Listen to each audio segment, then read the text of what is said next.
যে দেশে এক কাপ কফির চেয়েও মাংস পাওয়া অনেক সহজ। পৃথিবীর এমন একটি দেশ যেখানে মানুষের চেয়ে পশুর সংখ্যা প্রায় 10 গুণ বেশি। দেশটির নাম মঙ্গোলিয়া। প্রায় 35 লাখ মানুষের বিপরীতে সেখানে রয়েছে 7 কোটিরও বেশি গবাদি পশু। তাই এক কাপ কফির চেয়েও অনেক সময় মাংস সহজলভ্য। কঠোর আবহাওয়া, অনুর্বর ভূমি এবং শতাব্দী প্রাচীন যাযাবর সংস্কৃতির কারণে মঙ্গোলিয়ানদের খাদ্যাভ্যাসে মাংসের আধিপত্য তৈরি হয়েছে। এশিয়ার বৃহত্তম জলবেষ্টিত দেশ মঙ্গোলিয়া। আয়তনে 18তম হলেও জনসংখ্যায় বিশ্বের অন্যতম কম জনবহুল দেশ। মাত্র 1.56 মিলিয়ন বর্গ কিলোমিটারে মানুষের বসবাস এবং মাত্র প্রায় 3.4 মিলিয়ন জনসংখ্যার এই দেশে রয়েছে আশ্চর্যজনক তথ্য।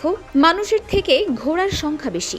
বিশ্বব্যাপী নজিরবিহীন এই তথ্য অনুসারে মঙ্গোলিয়ায় প্রায় 4.5 মিলিয়ন ঘোড়া রয়েছে,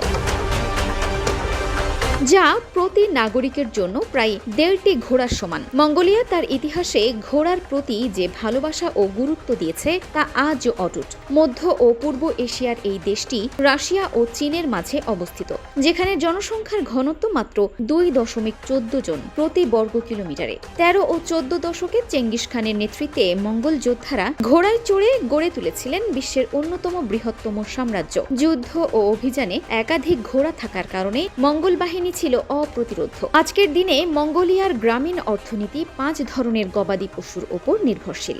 মঙ্গল সংস্কৃতিতে বিশেষ মর্যাদাপূর্ণ স্থান দখল করে আছে তাখি বা প্রিজ ওয়ালস্কির ঘোড়া, যা ইউরেশিয়ার স্টেপ অঞ্চলের একমাত্র প্রকৃত বন্য ঘোড়া। 1960 এর দশকে প্রাকৃতিকভাবে বিলুপ্ত হলেও ইউনেস্কো ও WWF এর সহায়তায় মঙ্গোলিয়ার স্টেপ ও গোবি মরুভূমিতে পুনরায় সংরক্ষিত হয়েছে এই প্রজাতি।